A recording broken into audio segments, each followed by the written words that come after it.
Hi, I'm Mac McCarthy, and I help people with their breakups. And today, I have another breakup story to share. And if you have a breakup story you want to share, visit writemac.com. Check out the services section and send your story in, and possibly I will respond in a YouTube video just like this. And coming soon, I probably will be doing a live show where I'll be answering groups of stories. And there'll be some changes to that coming soon. But in the meantime, send your story into writemac.com, or if you'd like to book a coaching session, I've been doing a lot of those recently. That's why I've kind of been juggling my time with less videos. But if you like this video, give me a like. If you don't like it, don't like it. If you want to subscribe, I think it's a red button. Press that red button. All right, let's get into it. I'm 27 and she is 26. I started dating my ex-fiance in June 2011. So that is 8 years ago, almost 8 years ago. Wow, that's a serious relationship, bro.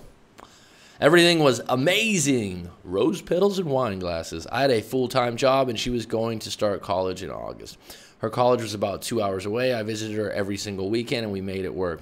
Okay, this is really interesting because I just did a private email response, a paid private email response. So that one's not on YouTube. But what I wanted to say is this other individual had said they'd been in a 4-year relationship where they just see each other once every 2 to 3 months. If you can see each other every weekend and you're only 2 hours apart, that's a long-distance relationship that can work for quite a while and work well. But what I will say about that is when you're seeing each other every weekend, it's really nice. I mean, you get done up, you probably shower up, you have the next 2 days off. It's special.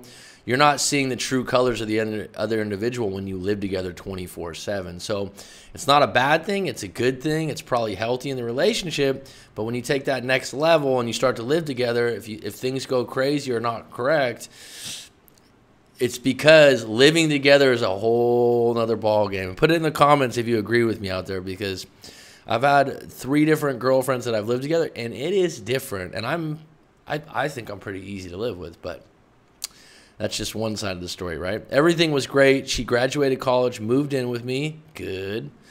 Year 2014 was bad. Dun, dun, dun. Summer 2014, I was diagnosed with testicular cancer. I'm sorry, man. I'm really, really sorry to hear that.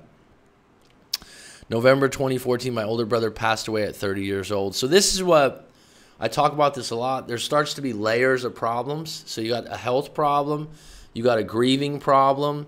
Those are separate problems, actually, and you need to separate them. It doesn't mean that it's not traumatic or shitty that they happen at one time, but you really need to separate them and give them both different parts of your heart, different parts of your time.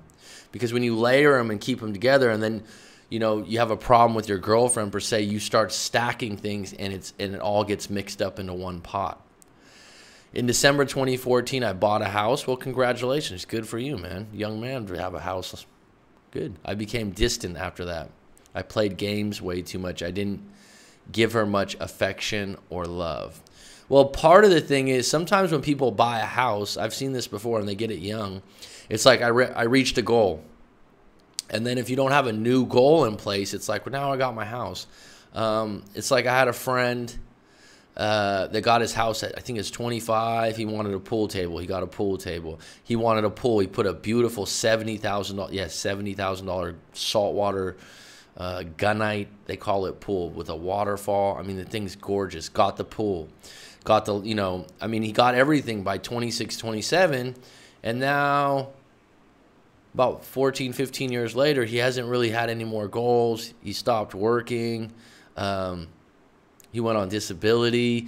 I mean, he had all these things in place, but he didn't have new goals after that. And I think that affected him.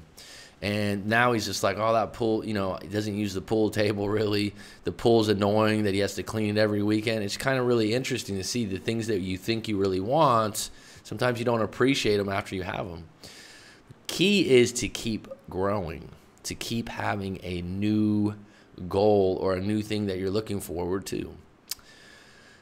Fast track to September 28th, she started talking to a coworker and became emotionally attached, meaning another man. I don't know if, by the way, we all work at the same place. Okay, if you all work at the same place, that's an interesting dynamic. It can work, but when it doesn't work, it will go south quickly. I saw the text messages and how intimate they were being. I asked her to stop communicating, and she wouldn't. Right there, she told you where she stood. It hurt. It sucked. But it was honest. I broke up with her and told her to leave, and she stayed at her mother's. I did a complete 180 with my life. Good for you, man. You had a lot happen. Stopped playing games altogether.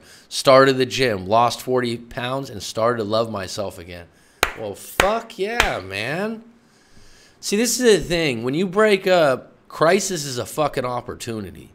You can go one way or the other. It's like someone throws you into the deep end and you can't swim, and you're asking everyone for help, and they don't say nothing. Your ex isn't there, no one's there, and you have to make a fucking choice. Am I gonna start swimming? Am I gonna start picking up my life? Do I want to be this way? Because when you break up and you're all alone, it's time to self-reflect. When you are in a position where you're blaming, because when you're at the end of a relationship, you blame, you complain.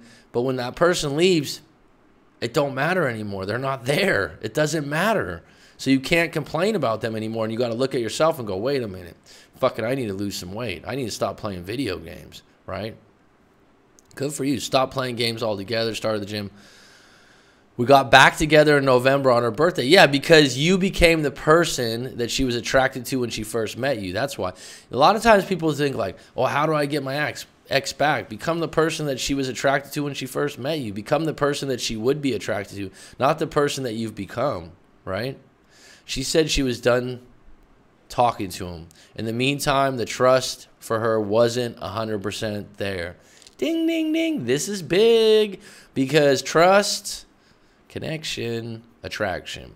And bottom line is, I say this a lot to people. If someone cheated on you, or in this case, maybe she didn't openly cheat on you, are you able to forgive them completely, move forward, and not bring it up again? It's very difficult in my book. All I asked for her was to stop talking to him completely. The emotional, well, if they worked together, the emotional attachment was great, and I couldn't have it continue. The emotional attachment was too great, and I couldn't have it continue. She was emotionally cheating on me.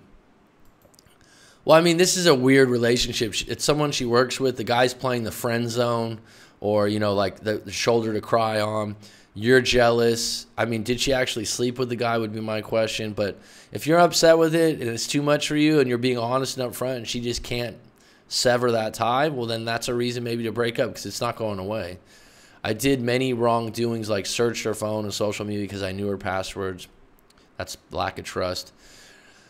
They weren't done talking. In fact, it became worse. Well, where there's smoke, there's fire. Sometimes I don't ever tell people like, oh, yeah, you should be checking someone's phone. I don't think jealousy is good. But when you have a feeling and you're with someone and you find what you're looking for, at what point do you stop looking and just go, now I know, now I'm done? February 2019, she broke up with me. She packed a suitcase. She went directly to his house and stayed. 3 days later, she comes back and wants me to take her back. What kind of relationship is this, man? I mean, the things that you allow will keep going on. It'll be a pattern. So if you allow this is going to be a continuous problem. This guy on the side is just like, he's her life raft. So I do with the condition that she again stops all communication with him. She doesn't. This is a pattern.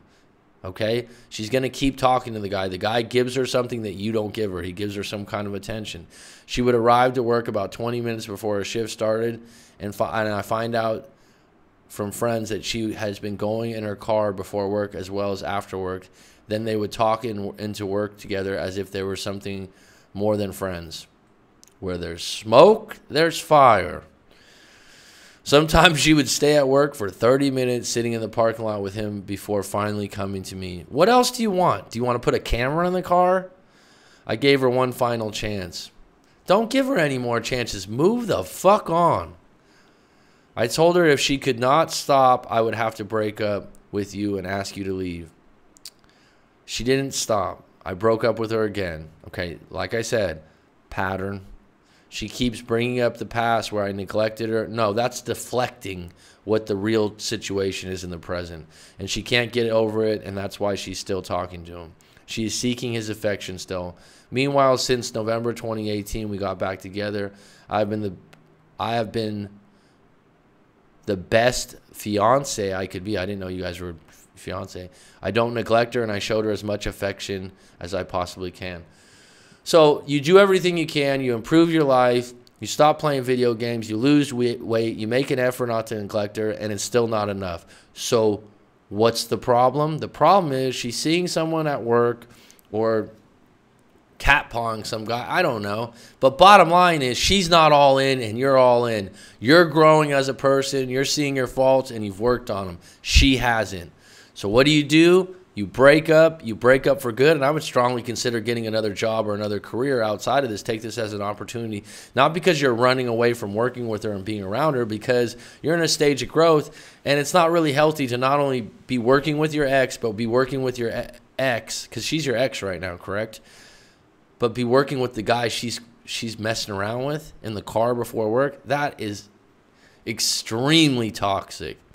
I would suggest if you're really having trouble moving forward with this, consider doing a live coaching session with me or another coach or another counselor out there. But you need to talk this out with someone and get it all on the table, because what happened too is you told me that you've been together since 2011, so you got a lot of layers of love there. That's why it's hard for you to move forward right now. But you negotiating this, hey, you need to stop talking to him. No, she hasn't done it. No, she hasn't done it. They work together. They see each other all the time. You need to call her bluff and just be like, all right, I'm done. I'm officially done. And I'm actually moving on. And I'm actually going to find another job. I'm not going to be around this. You can't have this in your immediate vision all the time. This will just hold you back and hurt your confidence. So I hope that helps you. Please visit rightmac.com if you've got a story you want to share. Otherwise, thank you for supporting the channel.